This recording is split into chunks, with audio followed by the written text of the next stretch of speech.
Halo Sobat Bola, apa kabar? Semoga semua dalam Baik, kondisi sehat dan selalu bahagia. Amin, amin. amin. Kita mau bicara tentang Egy Maulana Fikri kali ini. Ya, Kemarin STY sempat heran, kenapa Egy katanya menurun ya performasinya. Sampai ya, sempat ditanyakan langsung, kamu main nggak sih di sana katanya.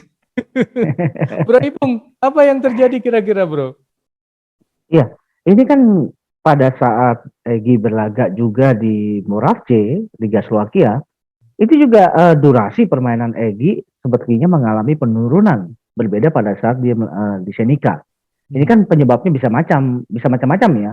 Bisa karena ada penurunan performa hmm, yang disebabkan oleh cedera atau segala macam gitu loh, Bro. hmm, hmm, Nah, ini juga berimbas dari permainan Egy di timnas karena hmm, mungkin durasi permainan yang Egy terima di Moravce itu tidak banyak gitu. hmm, Jadi artinya bagaimana dia membangun kepercayaan diri juga kan jadi persoalan sendiri karena dia hmm. sudah mulai jarang diturunkan gitu loh bro. Iya, iya.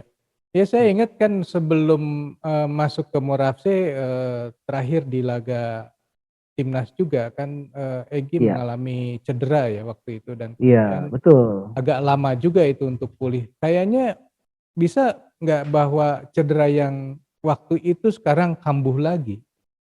Nah ini yang sebetulnya kita semua khawatir ya Hmm, bahwa Egy itu termasuk dalam kalau dalam istilah sepak bola hmm. itu pemain berkaki kaca gitu loh. Gampang sekali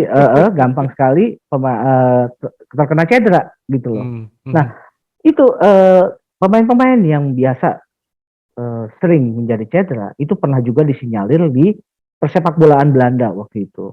hmm, Persepak bolaan Belanda juga pernah mengidentifikasi bahwa banyaknya pemain-pemain mereka yang bermain di liga-liga Eropa padahal masih dalam usia yang produktif hmm, tapi sudah menunjukkan gejala sering terjadi cedera. Dan hmm, setelah mereka dari KNVB katakanlah mengidentifikasi apa sih yang menjadi persoalan, hmm. ternyata pola pembinaan di usia dini itu juga jadi masalah.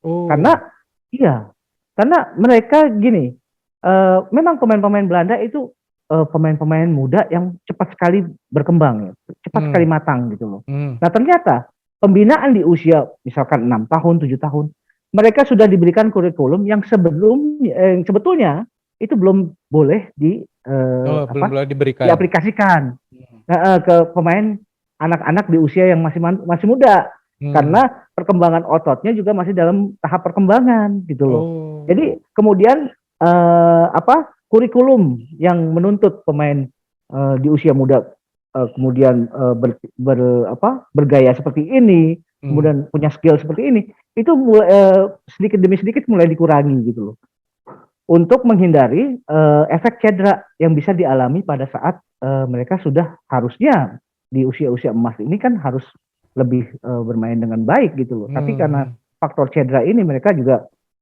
ini ya ini ya menjadi tidak sering turun gitu loh bro. Ya, Nah, ya, ya. apakah ini bisa terjadi pada Egy? Karena kita kan juga bisa melihat bahwa Egy memang gaya bermainannya itu sampai dia mendapatkan julukan Kelok 9 gitu ya. Artinya dia Oke. pemain yang begitu ini ya, begitu mobile dan Ya. begitu punya penguasaan bola yang bagus, Mhm. teknik dengan bolanya juga sangat bagus. Apakah ini buah dari pembinaan di usia katakanlah di saat usia Egy masih muda, kemudian sebetulnya gerakan-gerakan tersebut tidak boleh dilakukan, tapi Egy sudah bisa melakukan itu. Apakah ini efek seperti itu? Saya juga kurang tahu gitu loh. Tapi Hmm. kalau rujukannya apa yang dilakukan oleh KNVB, ya mungkin itu bisa dicermati ya Ya. bahwa kalau kita melihat performa Egy di dua leg melawan Curaçao, pada saat leg kedua dia juga kan sudah mengerang kesakitan. Hmm. Artinya cedera itu menjadi cedera yang kambuhan Hmm. gitu loh bro. Ini bro, kalau misalnya cedera yang kambuhan seperti ini, bisa nggak sih eh, dikuatkan bagian tertentunya sehingga tidak mudah cedera Iya, lagi gitu? Mungkin nggak sih seperti itu? sebetulnya kalau pemain-pemain top Eropa ya, itu kan Hmm. dia punya treatment khusus ya Hmm. untuk bagaimana bisa mengembalikan kondisi otot-ototnya. Seperti nggak heran kalau mau Salah itu dikomplain sama istrinya, Muhammad Salah. Dikomplain sama istri, rumahnya itu bukan seperti rumah, tapi seperti laboratorium olahraga gitu loh. Karena di situ ada bak tempat es, adalah segala macam. Itu adalah cara Muhammad Salah untuk menjaga performanya supaya dia jangan cedera gitu loh. Nah, sebetulnya itu kan adalah efek dari bagaimana kerasnya sebuah kompetisi. Jadi mereka bersifat antisipatif. Nah, kalau sifatnya adalah solutif, mengobati, itu kan juga bahwa pengobatan di sana juga kan sudah cukup maju ya, mengenai cedera-cedera tersebut ya. Ya pasti mungkin saja bahwa pemain-pemain yang punya cedera kambuhan ini juga bisa di treatment dengan baik supaya dia kembali ke performanya yang asli gitu loh bro. Ya.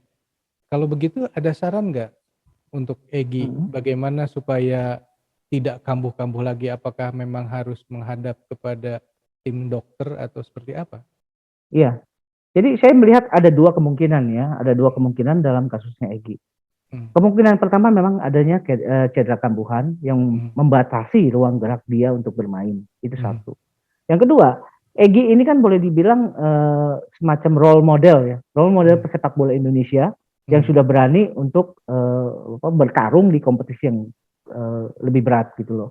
Nah, kemungkinan Egy ini juga mulai terbebani dengan nama besar gitu loh. Jadi pada saat dia bermain, dia tidak bermain ya yang namanya filosofi olahraga permainan itu adalah dinikmati dengan have fun gitu loh.